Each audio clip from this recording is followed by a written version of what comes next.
دو چار دن 5 دن پہلے کی بات ہے، مجھے مولانا طارق جمیل صاحب نے ایک واقعہ سنایا. اب نے کہا ابھی میں گیا تھا وہاں، کینیڈا گئے ہوئے تھے پیچھے، ابھی اسی پچھلے مہینے اس مہینے کینیڈا، اسی مہینے میں کینیڈا گئے ہوئے تھے.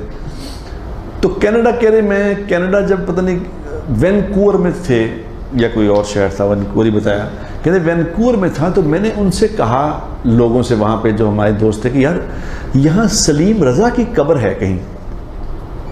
سلیم رضا کون تھا؟ سلیم رضا ایک سنگر تھا پاکستان کا، بڑا مشہور سنگر تھا کسی زمانے میں، جب یہ ابھی پاپ میوزک نہیں آیا تھا، یہ دھڑ دھڑ دھڑ دھڑ نہیں آئی تھی، تو اس تو وہ اچھا سنگر تھا بڑا. تو اب سلیم رضا کہہ رہے یہاں کہیں دفن ہے، اس کی قبر ڈھونڈو. اب وہ ڈھونڈتے 3-4 دن کہہ رہے لوگوں نے ڈھونڈا، مجھے کسی کو قبر نہیں ملی کہ سلیم رضا کی قبر تو کوئی ہے نہیں، ملنی نہیں رہی. کیونکہ اب وہ اس کو دفن ہوئے بھی میرے خیال 82 میں اس کا انتقال ہوا تھا، دفن ہوئے بھی کتنے سال ہو گئے، یا 25 سال کے قریب ہو گئے. اب وہ سلیم رضا کون تھا؟ سلیم رضا تھا پہلے کرسچن، اس کا نام تھا ڈینیل. ڈینیل سے اللہ نے اس کو ہدایت دی، مسلمان ہو گیا. اب مسلمان ہو گیا تو اس نے نام رکھا سلیم رضا. سنگر تھا، گانے گاتا تھا، مسلمان ہوا تو اسی طرح کا مسلمان تھا. ظاہر ہے مسلمان ہی کمزور ہے، تو وہ تو بیچارہ عیسائی سے مسلمان ہوا تھا. تو وہیں جا کے کہیں وہ اب گانے اور یہاں مشہور ہو گئے اور لوگ آگے گانے والے، تو وہ وہاں کینیڈا شفٹ ہو گیا، وہیں جا کے مر گیا. تو 4 دنوں کے بعد کہہ رہے کسی ساتھی نے بتایا کہ جی مجھے قبر مل گئی اس کی. کہہ رہے کہ میں 1.5 گھنٹے کی ڈرائیو کر کے اس کے قبرستان پہ گیا، اس کی قبر کو اوپر تک اس کے کتبہ سا لگا ہوا تھا، اس کو صاف صوف کر کے دیکھا تو اس پہ لکھا ہوا تھا سلیم رضا.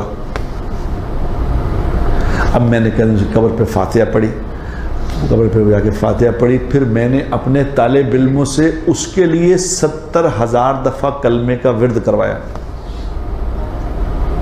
کہ یہ عیسائی سے مسلمان ہو. 70 حدیث میں آتا ہے کہ جب کوئی کسی کے لیے 70,000 دفعہ کلمہ لا الہ الا اللہ محمد رسول اللہ پڑھ دے تو اللہ اس کے اگلے پچھلے گناہ معاف کر دیتے ہیں.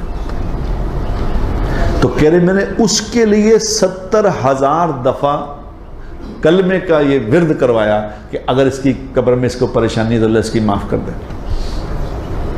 تو میں ہنسنے لگا. مجھے کہتے ہنستے کیوں؟